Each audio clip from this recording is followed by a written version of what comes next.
వాళ్ళ యొక్క ప్రమాణాలతో కనెక్ట్ చేస్తుంది. కీర్తన గ్రంథము 5వ కీర్తన, కీర్తన గ్రంథము 5వ కీర్తన 4 వచనాన్ని జ్ఞాపకం చేసుకుందాం. 5వ కీర్తన 4. నీవు దుష్టత్వమును చూచి ఆనందించు దేవుడవు కావు, చెడుతనమునకు నీ యొద్ద చోటు లేదు. డాంబికులు నీ సన్నిధిలో నిలవరు, పాపము చేయువారు నీకు అసహ్యులు. చాలండి ప్రియమైన దేవుని వారలారా, ప్రభు యొక్క బల యొక్క పరమార్థం మనకి ఏంటో తెలియాలంటే ఈ లేఖనంలో నుంచి దేవుడు మనతో మాట్లాడుతూ ఉన్నాడు. ఏంటంటే ప్రియమైన దేవుని వారలారా, ఈ 4వ వచనంలో చూసినట్లయితే నీవు దుష్కార్యమును చూచి ఆనందించు దేవుడు కాదు, చెడుతనమునకు నీ వద్ద చోటు లేదు. ఒకటి తీసుకొచ్చి కిందకి లాగండి. దుష్టునకు అంటే చెడుతనం చేసేవాడు దుష్టుడు. ఇది మనం జ్ఞాపకం చేసుకోవాలి. చెడుతనం మన మనుషులు లేదా మందిరాన్ని కలిగి ఉన్న మనలో ఒక దుష్టత్వం ఉంటే గనక దుష్టుడు ఉన్నట్టే. చెడుతనం ఉంటే గనక బల్లారాధన చేయడానికి అవకాశం లేదు. ఏదైనప్పటికీ కూడా మనం ఆరాధన సాయకరంగా మనం చేస్తున్న ఆరాధన లేదా పాటలు అన్నింటిలో కూడా పరిశుద్ధత అనేది చాలా ప్రాముఖ్యమైనది. సిద్ధపాటు అనేది చాలా ప్రాముఖ్యమైనది. ఇది దేవుని ఏర్పాటు, ఇది మన ఇల్లు కాదు. కనుక మనం ఇంటి రీతిగా మందిరానికి వస్తున్నాం అన్నది మనం జ్ఞాపకం చేస్తున్నాం. అందుకే అక్కడ దేవుడు సెలవిస్తున్న మాట, నీవు దుష్టత్వమునకు చూచి ఆనందించు దేవుడు కాదు. ఎప్పుడు ఆనందం ఉంటాడు ఆయన? చెడ్డవారిని చూసి ఆనందం ఉంటాడు అంటే ఆనందం కూడా. దేవుని పిల్లలు, దేవుని సత్కార్యాలు లేదా దేవుని ప్రభు యొక్క బల యొక్క పరమార్థం తెలిసిన వారితో ఆయన జాగ్రత్తగా ఉంటాడు, ఆనందిస్తాడు. ప్రియమైన దేవుడు, చెడుతనము నాకు నీ యొద్ద చోటు లేదు అంటే చెడ్డవారికి ఇక్కడ చోటు లేదు అంటాను. చెడ్డవారికి ఇక్కడ చోటు లేదు, బల్ల దగ్గర చోటు లేదు. ప్రియమైన పక్షులకైనా పిచ్చుకులకైనా నివాస స్థలం ఉంది. బట్ ఆహారం ఏంటో వాటికి తెలుసు. పొట్లో కూర్చుకో దాచుకోవు, కానీ ఏ రోజుకు ఆ రోజు ఆహారం తిండి. వాటికంటే శ్రేష్ఠమే. కానీ ఇది ఎరుగుతున్నాము మనము. ఈ దుష్టత్వం ఏంటో చెడుతనం ఏంటో ఎరిగితే గనక ప్రియమైన వాళ్ళ అది తెలుసుకున్న తర్వాత బల్లారాధనలో మనం పాలు పంపులు పొందాలి. డాంబికులు నీ సన్నిధిని నిలవరు. డాంబికులు అంటే డంబంగా మాట్లాడతారు. అసలు వలయేసిన ఆగుండ మాటలు భయంకరంగా మాట్లాడతారు. ఎక్కడి నుంచి వస్తాయంటే సొంత జ్ఞానం. ఎక్కడి నుంచి వస్తాయంటే సొంత ఈ లోక జ్ఞానం. ఈ లోక జ్ఞానం ఏమందంటే బైబిల్ ఎర్రుతనం అంది, ఎర్రుడా అంది, పిచ్చోడా అంది డైరెక్ట్గా. ఎందుకు మాట్లాడుతున్నావు నువ్వు? ఇలా మాట్లాడుతున్నాడు అంటే అర్థం పడతలేదు, వాడు పిచ్చోడు అని చెప్పి బైబిల్ ముద్ర వేసింది. ప్రీమియం దేవుని వల్ల ఆ ముద్ర ఎటువంటిది? రజకాల సంబంధం చెప్పా, బ్లాక్ ముద్ర. మరి ఆయన ఆనందించాలంటే, మనం చూసి ఆనందించాలంటే ఎటువంటి ముద్ర పడాలి? గ్రీన్ ముద్ర పడాలి. రథ చెప్పాను నేను. ఈ బ్లాక్ ముద్ర వేయించుకుంటున్నాము మనము, గ్రీన్ ముద్ర వేయించుకుంటున్నామా? డాంబికంగా మాట్లాడే వారికి ఆయన సన్నిధి, ఇది సన్నిధి తెలుసండి, ఇది దేవుని సన్నిధిలో ఆడ నిలవరు. మరి ఎవరు నిలుస్తారా అంటే ప్రియమైన దేవుని వాళ్ళరా, డైరెక్ట్ ఫస్ట్ స్టార్టింగ్ నిలబడేది ఎవరంటే దేవుడు. ఇక్కడ మనకంటే ముందు నా బిడ్డలు ఇక్కడికి వస్తున్నారు, నేను మాట్లాడాలి, నా బిడ్డలు ఇక్కడికి వస్తున్నారు, వారు నేను చూడాలి అని చెప్పి పరిశుద్ధాత్మ దేవుని కోణంలో ఇక్కడ నిలబడ్డారు ఇక్కడ. అందుకే ఆయన బాప్తిసం తీసుకుని బయటకు వస్తున్న టైంలో కూడా ఆయన భుజం మీద వైట్ కలర్ పావు రూపంలో కుడి భుజం మీద వరడం జరిగింది. పరిశుద్ధాత్మ దేవునికి గుర్తు. ప్రియమైన దేవుని వారా, వైట్ కలర్ దేనికి అనుకున్నారు? పరిశుద్ధాత్మ దేవునికి గుర్తు. అక్కడ చూసినట్లయితే కీర్తన గ్రంథం 7వ అధ్యాయం 14వ వచనంలో చూసినట్లయితే పక్కనే 7:14లో చూసినట్లయితే దేవుడు సెలవిస్తున్న మాట, పాపమును కనుటకు వాడు ప్రసవేదన పడుచున్నాడు, గర్భమును ధరించి అబద్ధమును కనిన. ఇదేంటండి? పిల్లల గంటను చూసాం మనం, ఆడబిడ్డ కంటాం, మనం మగబిడ్డ కంటాం, పంది కంటాం, కుక్క కంటాం, జంతువుల కంట మనం చూసాం. పాపము కంటం ఏంటి? లేదా దుష్టత్వం కంటం ఏంటి? గర్భం ధరించడం ఏంటంటే అలాంటి మనలోనే ఉంటుంది పాపం అనే గర్భం. పిండం కాదండి నేను చెప్పేది, పాపం అనే గర్భం. ఒకవేళ ఇది ఉందనుకోండి, మీరు రసాన్ని తీసుకున్నా, ఆయన రక్తాన్ని తీసుకున్నా, ఆయన శరీరాన్ని తీసుకున్న పనిచేయదు, తిరిగిపోద్ది. తెలుసండి, మనలుగా అంటారు పొద్దున్న పెరిగి తాగారు ఎలా ఉన్నావు ఏంటి అంటే అబ్బాయి కుదరదు అంటారు. ఆ భాష వేరు, ఆడ కోడి వేరు. అలాగే ప్రియమైన దేవుడు ఇది పని చేయదు. ఆయన శరీరం మనలో పనిచేయదు. ఎందుకు పని చేయదంటే ఆల్రెడీ గర్భాన్ని ధరించి ఉన్నాం మనం. పాపం అనే గర్భాన్ని ధరించి ఉన్నాం. దుష్టత్వం అనే గర్భం ధరించి ఉన్నాం, వ్యసనం అనే ఆ గర్భాన్ని ధరించి ఉన్నాం ప్రియమైన దేవుని వల్ల. కనుక మనకు పని చేయదు. ఏమంటున్నాడంటే అక్కడ 14లో చూసినట్లయితే పాపమును కనుటకు వాడు మళ్ళీ ఇంకొక అర్థం, మళ్ళీ ప్రసవ వేదన డైరెక్ట్ గా ఎటువంటి మాట్లాడు అంటే ఈ ఎన్ని రోజుల నుంచి దాస్తున్నాడు ప్రసవ వేదన అంటే 9 నెలల నుంచి దాస్తున్నాడేమో మీ లెక్కల ప్రకారంగా. ఏ పొద్దున ధరించాడేవాడు ఆ స్త్రీ, లేకపోతే ఆ పురుషుడు, ఆ యవనస్తుడు, ఎవరైనప్పటికీ కూడా ప్రియమైన దేవుని వారు ఏముందయ్యా లోపల అంటే గర్భం ఉంది, పాపం అనే గర్భం ఉంది. కుదరదు మందిరాన్ని దగ్గర సహవాసంలో కుదరదు. ఇంకా అతను చూసినట్లయితే 2వ లైను, గర్భము ధరించిన వాడు అబద్ధమును కని ఉన్నాడు. ప్రియమైన దేవుని వారు ఏం కంటున్నా ఈరోజు డైరెక్ట్ గా అబద్ధాన్ని కంటున్నాం మనం. ఎందుకు చెప్తామంటే ఈ పాపం అనే అర్థం మనకు తెలియకోకుండా, ఈ శాపం అనే అర్థం తెలియకోకుండా, ఈ దుష్టత్వం అనే అర్థం తెలియకోకుండా, ఈ ధరించడం ఏంటో గర్భం ఏంటి ఈ తెలుసుకోకుండా బల్లారాధనలో మనం ప్రవేశించడం కుదరదు. ఇది బైబిల్ చట్టం, ఈ ధర్మశాస్త్రం అంటే ప్రియమైన దేవుని వాళ్ళరా. కనుక మరి ఏం చేయాలండి అంటే సర్వ మానవాళి కొరకు ఆయన రావడానికి కారణం ఏంటనుకున్నారు? ఇందుకే నా పాపాలు కడిగి వేయడానికి. దేంతో? నీళ్ళతో కాదు, సొప్పుతో కాదు, షాంపూతో కాదు, క్రెమికల్తో కాదు, రక్తం. ఏ రక్తం? ఎవరి రక్తం? ఏ రక్తం? పరిశుద్ధ రక్తం. ఏ రక్తం? పరమాత్ముడి రక్తం. అందుకే రక్తం పరమాత్మ పుణ్యదాన బలియాగం. అసలు రక్తం ఏంటి, పుణ్యం ఏంటి, బలియాగం ఏంటి అని దాని మీద ఎట్లు ఎవరికి చెప్పడం జరిగింది, ట్రాన్స్లేషన్ చేయడం జరిగింది. ఎలా చెప్పావు? పరిశుద్ధత ఏంటి, రక్తం ఏంటి, పరమార్థం ఏంటండి? మీరేమైనా బ్రాహ్మణ్స్ కాదు, అవ్వాలా ఏంటి? అవ్వాల్సలా. మా బ్రాహ్మణ్స్ ఎవరు అనుకున్నారు? నా దేవుడు పరిశుద్ధుడు. మీరు ఎలాగుంటారు? నా దేవుడు బట్టి మీరు ఎలాగుంటారు? రక్తం అంతే, రక్తం ఉండాలి లోపల, ఆయన రక్తం ఉండాలి. అప్పుడు చెడుతనమునకు ఆ చోటు లేదు, అది గర్భాన్ని ధరించదు ప్రియమైన దేవుని వల్ల. చూద్దామా 25వ కీర్తన. అక్కడే ఈ పాపం గురించి దేవుడు ఇప్పుడు మాట్లాడాలని దేవుడు ఇష్టపడతా ఉన్నాడు. ఎందుకంటే ప్రియమైన దేవుని వల్ల మనం అది తెలుసుకోకుండా బల్లారాధన చేయడం అర్హత అనేది లేదు. ఇది ఖండితమైన ఆజ్ఞ. 25:7 కీర్తనలో 25:7 చూసినట్లయితే, నా బాల్య పాపమునకు నా అతిక్రమములను జ్ఞాపకము చేసుకున్నాము యెహోవా, నీ కృపను బట్టి నన్ను జ్ఞాపకం చేసుకున్నాము. ప్రియమైన దేవుని వాళ్ళరా, ఎందుకు అనుకున్నారు? ఎంత బాధపడతారు అనుకున్నాడు? భక్తుడు ఎంత బాధపడతాడంటే, ఇక్కడ మీకు భక్తుడు కనపడతా ఉన్నాడు, దావీదు కీర్తన. ఇది అక్కడ చిన్న అక్షరాలతో రాయబడింది. అంటే దేవుడు ఎదుట అతను చిన్నదే చేసి ఉండొచ్చు పాపం, కానీ పెద్దగా ఏడుస్తున్నాడు, పెద్దగా ప్రార్థన చేస్తా ఉన్నాడు. అది ఉందా మనకి? లేదు. ఇప్పుడు మనం ఏదైనా చేసాం, మనం పాపం చేసి వచ్చామంటే, పొరపాటు చేసి వచ్చామనుకోండి, బయట పర్సనల్గా మనం ఏం చేస్తామంటే ఎవరికి తెలియకుండా తలంటి దానం చేసి మంచి బట్టలు వేసి, పాత బట్టలు మళ్ళీ వేసుకోవాలి, అయ్యి మళ్ళీ తలెత్తుకోవాలి, మళ్ళీ స్నానం చేయాలి. పాపం పోయిందనుకున్న భ్రమలో నువ్వు ఉండి అన్ని చేస్తున్నావు. తెలుసు దేవుడికి నువ్వేం చేస్తున్నావు, నేనేం చేస్తున్నావు. ప్రియమైన దేవుని వాళ్ళు కడిగేస్తే సరిపోదు. ఎందుకంటే అసలు నిన్ను నువ్వు కడుక్కోవడం కాదు, దేవుడు నిన్ను కడగాలి రక్తంతో. ఇది మనం తెలుసుకోవాలి. అది రక్తం యొక్క పరమార్థం, లేదా బల్ల యొక్క పరమార్థం ఏంటంటే ఆయన మనల్ని కడగాలి. అప్పుడు పాపాలు పోతాయి. నేను పడుకొని వచ్చేసి ఇక్కడ నిలబడితే అయిపోదండి.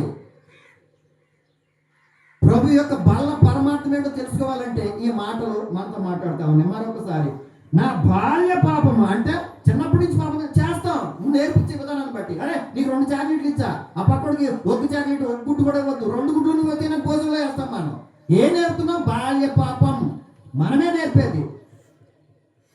ఆడికి ఎన్ని సీట్ ఎత్తున్నారు? నువ్వు ఆ స్కూల్ బస్సులో నువ్వే కూర్చో, నువ్వు నుంచున్నావేంటి, నువ్వే కూర్చో. ఇది మంచి అలవాటు. సహాయపడేది మంచి అలవాటు. ఇవి నేర్పాలి అమ్మగా. ఎందుకు చెప్తారంటే, మీరు ఇప్పుడు అక్కడ రాసి కదా, నా బాల్య పాపము నాకు అతిక్రమములను జ్ఞాపకం చేసుకున్నాము. బాల్యము నుండి చేసే పాపాలన్నీ కూడా జ్ఞాపకం చేసుకోమని దావీదు చెప్తున్నాడు. కానీ దావీదు పక్కన పెట్టు. ఇప్పుడు మన పాపం ఎలా ఉంది, బాల్య పాపాలు ఎలా ఉన్నాయి, ఇవి ఎవరు జ్ఞాపకం చేసుకోవాలి? జ్ఞాపకం చేసుకోవడానికి యేసుక్రీస్తు వారికి అవకాశం ఇస్తున్నామా మనం? యేసుక్రీస్తు వారు ఎక్కడున్నారు అనుకున్నారా? పరలోకంలో లేరండి, మన దగ్గరే, మనలోనే ఉన్నారు. మరి ఇంక మనలో ఉండి కూడా మనం ఎందుకు చేస్తున్నాం? మనం బాల్య పాపంలో కడిగి వేసామా? అసలు భక్తుడు ప్రార్థన చేస్తుంటారు అంటే చాప కొట్టుకెళ్ళిపోయిందంట. ఎంత కన్నీరుగా వచ్చాడో మీరు ఆలోచించాలని చెప్పారు. కన్నీరు గురించి కూడా 2 రకాల కన్నీళ్ళు వస్తాయని రాత్రి కాల సమయంలో చెప్పడం జరిగింది.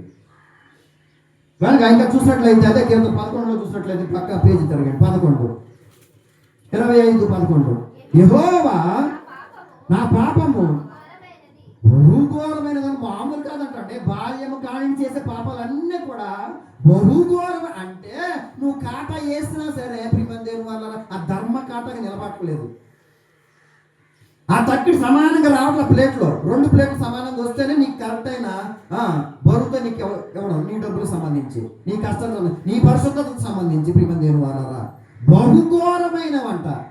అంటే ఆ బహుఘోరమైన పాపములు విడిచిపెట్టుకోకుండా ఒకవేళ ఉంటే బహుఘోరమైన వేతనకరమైన స్థలంలో అర్థమైందంటే బహు వేతనకరమైన స్థలంలోకి నేను తీసుకెళ్ళదు. ఇదే నీ భర్త కాదు, నీ దేవుడు కాదు, నువ్వేం చేసుకుంటావు అదే నిన్ను అక్కడ తీసుకెళ్ళడానికి సిద్ధంగా ఉంది. ఏమంటుందండి అక్కడ? యెహోవా నా పాపలు బహుఘోరమైనవి, నీ నామమును బట్టి దానినే క్షమించబడిన వారికే బల్లారాధన. ఇక్కడ పశ్చాత్తాపడి పాపాలు ఒప్పుకొని చెడుతమ్మ విసర్జించి హృదయంలో, మనసులో, కంట్లో, ఒంట్లో, చేతిలో, కాళ్ళలో, హృదయంలో, శరీరం మీద ఎక్కడ కూడా మలినం అంటకూడదు. అందుకని చెప్తే హలోక మాలిన్యం నన్ను అంటకూడనట్టు నన్ను కాపాడు. నీకు కనపడకుండా మాలిన్యం అంటుకుంటుంది. నువ్వు ఎంత మంచి బట్టలు వేసినా, ఏ కారులో వెళ్ళినా, ఎక్కడ మానవులు వెళ్ళినా, ఎక్కడ చోట అంటుంది, నీకు కనపడదు కానీ దేవుడికి కనపడుతుంది. కనుక హలోక మాలిన్యము అంటే పాపం అనే మాలిన్యం నాకు అంటకూడనట్టు మీరు కాపాడము. అక్కడ ఎవరు కాపాడారు? రాత్రికాల సమయంలో దానియేలుని ఆయన కాపాడు. దానియేలును సింహపు బోనులు కాపాడినది నీవే కదా, నీవే కదా అని ఏం అన్నాడంటే నీవే అంటే దేవుడు. దానియేలు పేరు వచ్చింది అంటే దేవుడు. అక్కడ దానియేలు కనపడతా ఉన్నాడు, నీవు కదా అంటే దేవుడు కాపాడుతున్నాడు. దేవుడు కాపాడకపోతే ఈ ఘోరమైన ఈ పాపాలు బాల్యం నుంచి చేసే పాపములు అన్నీ కూడా చాపవలే, పేపర్ పడవలే మన పాపాలు వెళ్ళిపోవాలంటే దేవుడు ఆయన రక్తము చేత శుద్ధీకరించబడాలి. మరి ఏదైనా ఆయన రక్తం, ఆయన రక్తం గుర్తుగా ఉన్న రసము కలిగిన పాత్ర, ఆయన ఇచ్చిన పాత్ర. ఇది పాస్టర్ బాలాజీ గారు ఇచ్చే పాత్ర కాదు, ఆయన ఇచ్చే పాత్ర. యేసుక్రీస్తు వారు ఇచ్చిన పాత్రని మనం చేపట్టుకుంటూ ఉన్నాం. అక్కడ చూసినట్లయితే 18 అదే ఆయన కిందకు వస్తే 18 నా బాధను, నా వేదనను, నా పాపములన్నిటినీ, కొన్నిటిని కాదండి అన్నిటిని క్షమించాలంటే మన వాళ్ళు ఎవరు, పాస్టర్ గారు ఎవరు కూడా ప్రార్థన చేసి ఎవరు దేవుడికి మొరపెడతా ఉన్నాడు దావీదు. ఇప్పుడు మనం మొరపెట్టాలి ఒక భక్తులుగా, ఆయన కుటుంబంగా మనం మొరపెట్టాలి. ఏమంటే నా బాధలు, మన బాధ, మన ఆవేదన, మన ఇబ్బంది అన్ని కూడా, మా పాపములన్నిటినీ క్షమించుదేవా అని మనం మొరపెట్టాలి. అందుకే దేవుని వారు బల్లారవలో వెళ్లే ముందు వాక్యం లేకుండా బల్లారవలు ఎక్కడికి వెళ్ళాం. మన క్రీస్తు ప్రార్థన సహవాసం సంబంధించి వాక్యము తర్వాతే దేవుని వారు బహుఘోరమైన పాపములు చేస్తా ఉన్నాం. కానీ మనం ఏమనుకుంటామంటే ఏమైందిలే, ఏం చూస్తున్నారులే, ఒక్కడే కదా, ఏంలే తొలిపేశాను కదా, చీకటి అమ్మా నేను రాత్రి చెప్పేసా. అన్ని విషయాలు దేవునికి మాత్రమే తెలుసు. ఒక భార్యకి హృదయం భర్త తెలియదు, భర్త హృదయం ఆలోచనల భార్యకి తెలియదు, పిల్లల హృదయాల్లోది తల్లిదండ్రులు తెలియదు. కానీ ఇవన్నీ కూడా తెలిసిన వ్యక్తి, శక్తి ఆయనే, యేసుక్రీస్తు వారు. కనుక దేవుడు సెలవిస్తున్నమాట. అక్కడ 20వ వచనంలో కిందకు వచ్చినట్లయితే అదే లైన్లో, నేను శరణు చచ్చి ఉన్నాను, నన్ను సిగ్గుపడనీయకము, నా ప్రాణమును కాపాడము, నన్ను రక్షింపము. ఓ నాయనో, రక్షించాలే, లేకపోతే అక్కడికి వెళ్తారు. అక్కడ ఘోరమైన వేతనకరమైన స్థలంలోనికి వెళ్ళడానికి అంచుల్లో ఉన్నాడు. అందుకే చూసారా, కొన్ని బొమ్మలు చూసారా, ఆయన చేస్తా ఉంటాడు, ఎత్తుంటాడు పైకి లాగడానికి చేయిస్తా ఉంటాడు. వీడు కూరుకుపోతూ ఉంటాడు పాపంలో. నెలలో కాదండి, ఊపిలో కాదు, పాపంలో వెళ్ళిపోతున్నాడు. ఇంకా చేస్తున్నాడు, వెళ్ళిపోతాడు, ఇంకా చేస్తున్నాడు, వెళ్ళిపోతాడు, ఇంకా ఏదో రంగు పట్టుకొని అగ్నిలో నుండి లాగడానికి, పాపములో నుండి లాగడానికి, నరకంలో నుంచి లాగడానికి, దుష్టత్వంలో నుంచి లాగడానికి, శరీరాశ నేత్రాశ జీవపు డంబంలో నుంచి నిన్ను లాగడానికి దేవుని వల్ల ఆయన చేయిస్తున్నాడు. మీరు చేయించారా? ఈ రోజు అంటే ఎక్కడికన్నా వెళ్తే ఎవరు నానుకుంటే అసలు వాళ్ళు మనకు కుదరదు, ఎవరి పక్కన భోజనం చేయాలంటే కుదరదు. అటువంటి స్వభావం కూడా మనలో ఉంది. ఏమైంది నువ్వు, ఏమైందమ్మా, నీలో ఏమి లేనప్పుడు ఎక్కడ కూర్చొని శుభ్రంగా ఫోన్ చేసి నువ్వు ఎందుకు వచ్చావు, ఏ ఆలోచనతో నువ్వు మాట్లాడి కూర్చోవట్లేదు, నువ్వు అర్థం చేసుకున్నారు ఎప్పుడన్నా? ఏదో ఆలోచన, అది నీకు ఏది లేకపోతే నిలబడచ్చు, ఏది లేకపోతే రావచ్చు, ఏది లేకపోతే మాట్లాడచ్చు. సెట్ చేసుకోవడానికి, ప్లాన్ చేసుకోవడానికి నీ ఏర్పాటు ఏం లేదు. అది నీ ఏర్పాటుగా ఉంటే నీ ఏర్పాటు లాగా ఉంటావు.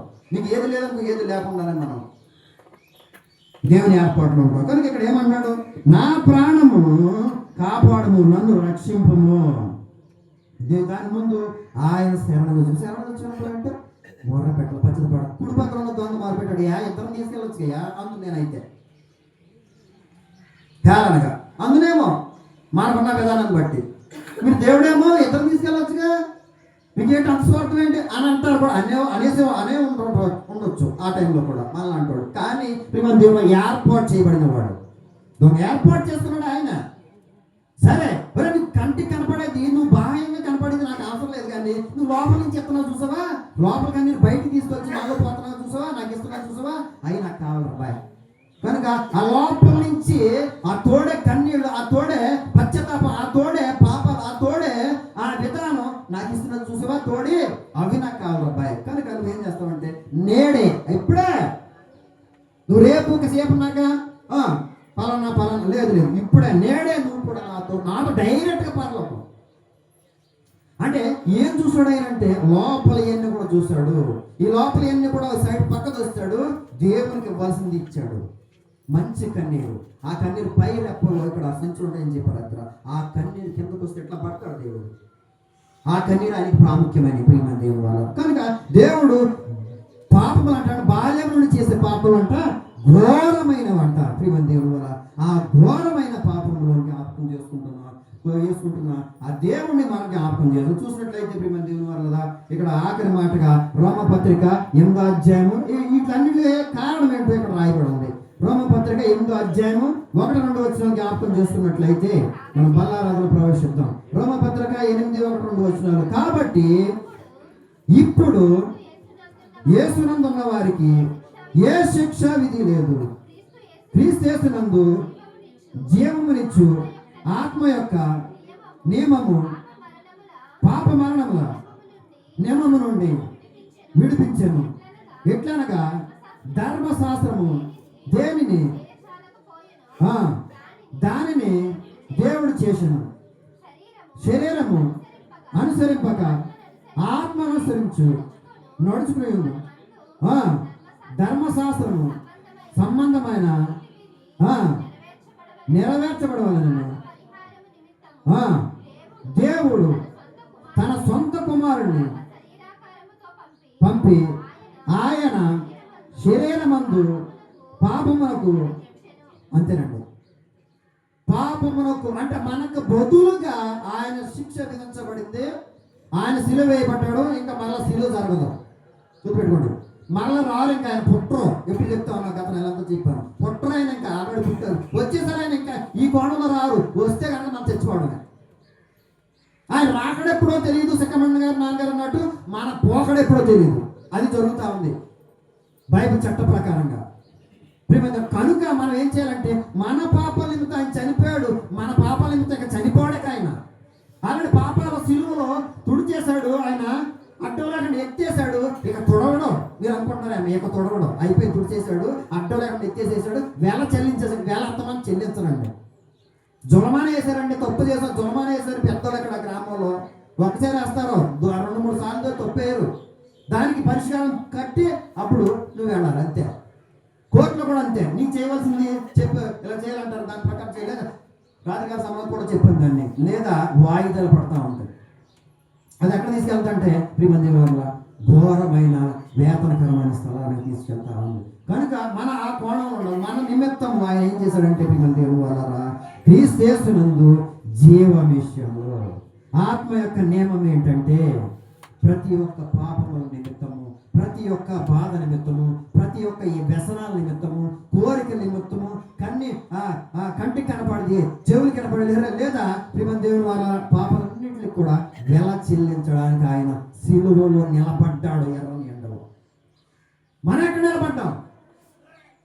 పాపంలో నిలబడ్డాం. మనం పాపములో నిలబడ్డాం, కానీ దేవుడు ఆయన పక్కన నిలబెట్టుకోవడానికి ఇష్టపడదు. ఎప్పుడు పశ్చాత్తాపడ్డాం, ఎప్పుడు పాపాలు ఆయన రక్తం చేత కడుక్కున్న టైంలో. దేవుని వాళ్ళారా, కనుక పాపాలను విడిచిపెట్టాలి. ఏ పాపాలు? బాల్యము నుండి చేసే పాపాలన్నీ కూడా విడిచిపెట్టాలి, స్మరించుకోవాలి. గుర్తుకు వస్తాయి.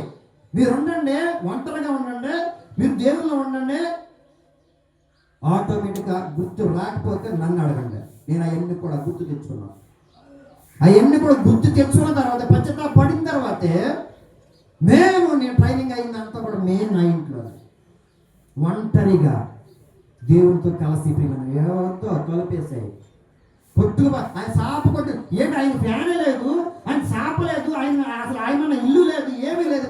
యేసుక్రీస్తు వారికి ఆయన ఎలా పైరులోకి వచ్చాడు, ఎలా గుర్తింపు జరిగింది, ఏ ఇల్లు కట్టుకున్నాడు, ఆయన ఏ బట్టలు వేసుకున్నాడు, ఏ ఏర్పాట్లు ఉన్నాయి, ఏమీ లేదు. నాకు కూడా ఫ్యాన్ కట్టాయి, కట్టేశానండి. అలాగే ఉండాలి నాకున్న టైం అంతా కూడా, కేటాయించిన టైం అంతా అలాగే ఉండాలి. శుక్రవారం ఆదివారం కేటాయించుకునేవాడు నేను. శుక్రవారం ఆదివారం నాకు తెలిసి కేటాయించుకున్నాను. నేను ఇంత బలం పొందుకోవడానికి, ఇంత ఆత్మ నడుపు పొందుకోవడానికి ట్రైనింగ్. అది వేరు. వ్యక్తిగతంగా మనకు ఉందా? ఒంటరిగా మనకు ఉందా? ఈ ఆధ్యాత్మిక జీవితం ఆత్మీయ జీవితంగా మార్చబడిందా? అడిగాను నేను, మార్చబడిందా? ఆత్మ జీవితంగా మార్చబడితే ఆధ్యాత్మిక జీవితంలో ఫైర్లో ఉంటాం, ఆల్రెడీ మంచిగా కనపడతాం. అందుకే దేవుని వల్ల బాల్యము నుండి చేసే పాపలు ఎటువంటి అంటే బహుఘోరమైనవి అంట దేవుని వల్ల. కనుక దేవుని వల్ల ఆ ఘోరమైన పాపములు ఇవన్నిటి కూడా ఆయన కడిగి వేయడానికి ఆయన ఎర్రని ఎండల గొలుగుత పైన కొండపైన కింద నుంచి బండవేడి పైన ఎండవేడి మధ్యలో బందిపోటు దొంగల మధ్య ఆయన ఒంటరిగా, నువ్వెలా ఉన్నా నాకు తెలియదు, ఒంటరిగా రక్తం కారుతాడు దేవుని వల్ల. ఆయన పరిశుద్ధ రక్తం మన కోసమే, మనం చేసాం కదండి. బాల్యము నుండి చేసే పాపం బహుఘోరమైనవి అంటే అంతకు మించి ఇంకా చెప్పడానికి ఏమి ఉండదు. బాల్యం అంటే స్టార్టింగ్, ఘోరం అంటే ఇంకా ఎవ్వరు చేయలేనంత దేవుని వల్ల. అది మానవుడే చేస్తాడు. ఘోరం అంటే మానవుడు తప్ప ఎవ్వరు చేయరు. దూతలు చేయమంటే కోళ్ళు చెయ్యు, జంతువులు చెయ్యు, మనమే చేస్తాం. ఎందుకంటే అన్నీ తెలుసు కదా మనకి. నేనే అన్న విధానం ఉందనుకుంటే నిన్నే నీ కాడికి తీసుకెళ్ళిపోతుంది. మనము అంటే దేవునితో కలిసి మనతో ఉన్న దేవుడితో కలిసి నే అన్నామంటే అంతే. ఎప్పుడు ఒంటరిగానే మిగిలిపోతాం, చచ్చే వరకు కూడా ఒంటరిగానే మిగిలిపోతాం. ఆ గర్వం, అహంభావం, ఆ విధానం ఉంటే కనుక అదే నేను అలాగే ఆప్ చేస్తూ ఉంటుంది, అలాగే ఉంటాం ప్రాణం పోయే వరకు. మన దేవుడు మన అనేది ఉంటే కనుక ఎక్కడికి వెళ్ళిన దేవుడు. కనుక బాల్యము నుండి చేసే పాపం అన్నీ కూడా బహుఘోరమైనవి దేవుడు సెలవిచ్చాడు. ఆ మాట మనం నెమరు వేసుకుంటూ అలాగే రోమపత్రికలో మాట్లాడిన ప్రకారం మన అందరి పాపాల నిమిత్తం ఆయన వెల చెల్లించాడు. ప్రార్థన చేసుకుందాం.